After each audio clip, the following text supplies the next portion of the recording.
Assalamualaikum warahmatullahi wabarakatuh. Khabar semua? Okey, baik. Jadi pada minggu ni kita sambung lagi pelajaran kita dalam bab ibadah.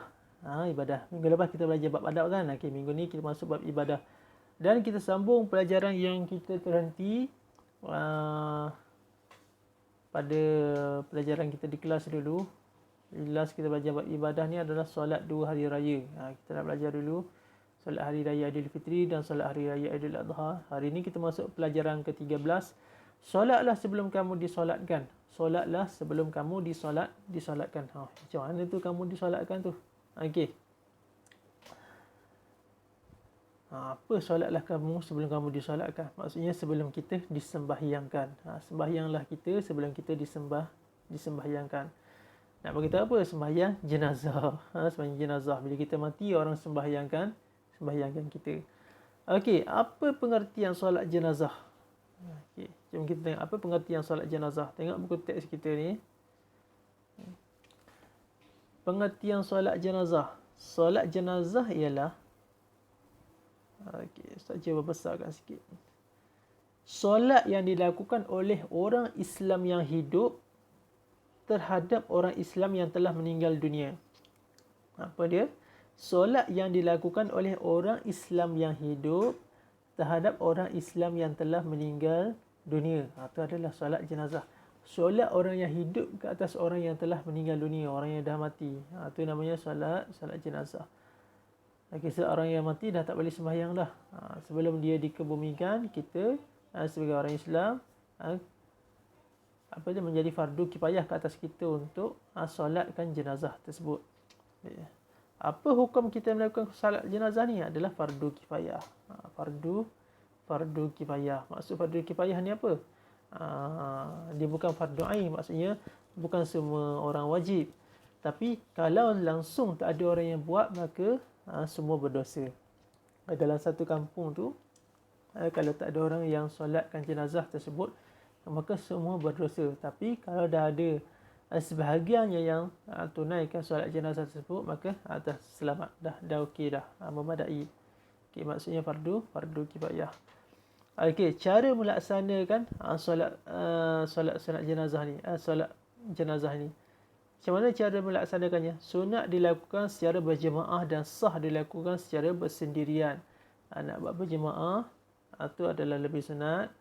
Tapi kalau nak buat sendiri pun sah juga. Mana tahu kita berjauhan ataupun tinggal sendirian. Okey, macam mana cara nak solat jenazah ni? Niat dia macam mana? Kalau jenazah tu adalah lelaki, niatnya macam mana? Usalli ala hadzal mayyit arba'a takbiratin fardhu kifayatin ma'muman lillahi ta'ala. Maksudnya apa? Sahaja aku solat ke atas mayat lelaki ini 4 takbir fardu kifayah mengikut imam kerana Allah Ta'ala. Ini kalau jenazah lelaki.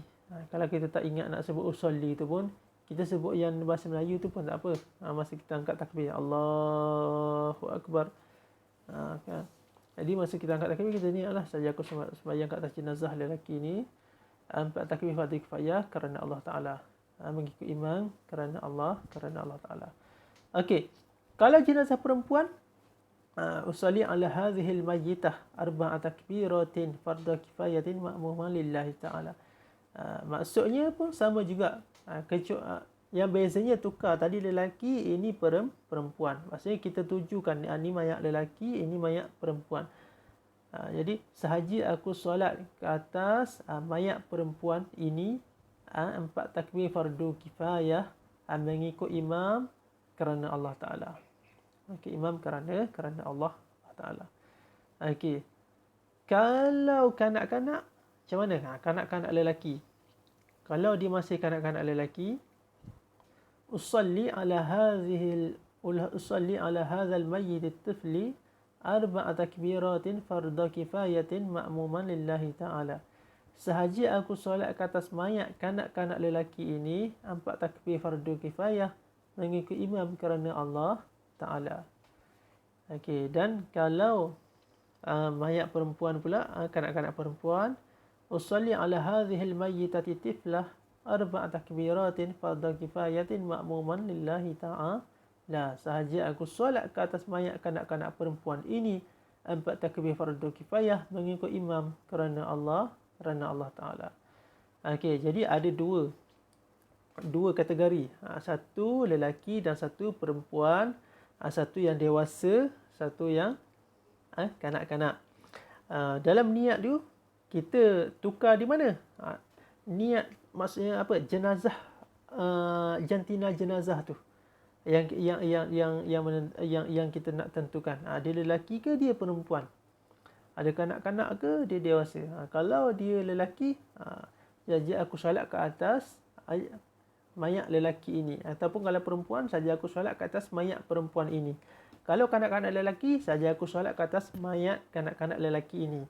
Kalau kanak-kanak perempuan, saja aku solat ke atas mayat kanak-kanak perempuan ini. Mengikut imam kerana Allah Ta'ala. Okey, nampak? Jangan takut, jangan serang. Ini adalah ilmu untuk kita belajar. Mana tahu satu hari nanti kita akan ikut sembahyang jenazah. Mana tahu satu hari nanti ada sanak saudara kita, ahli keluarga kita yang meninggal. Kita dah tahu macam mana cara nak solat jenazah ni. Kita pun boleh ikut serta untuk solat jenazah. Tak lama solat jenazah ni, sekejap je, tak sampai, paling-paling pun dalam 5 minit je. Dan solat jenazah ni senang je, dia tak ada rokok, dia tak ada sujud, kita berdiri je. Berdiri sahaja. Macam mana caranya? Nanti kita belajar. Nanti kita akan belajar. Okey.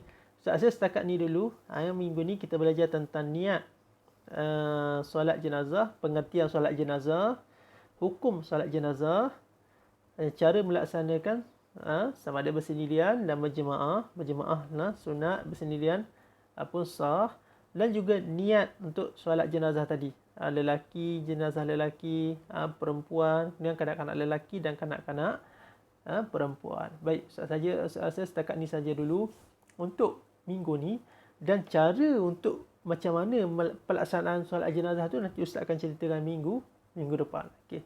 Jadi jangan lupa jawab soalan nanti. Okey, sekian, wassalamualaikum warahmatullahi wabarakatuh.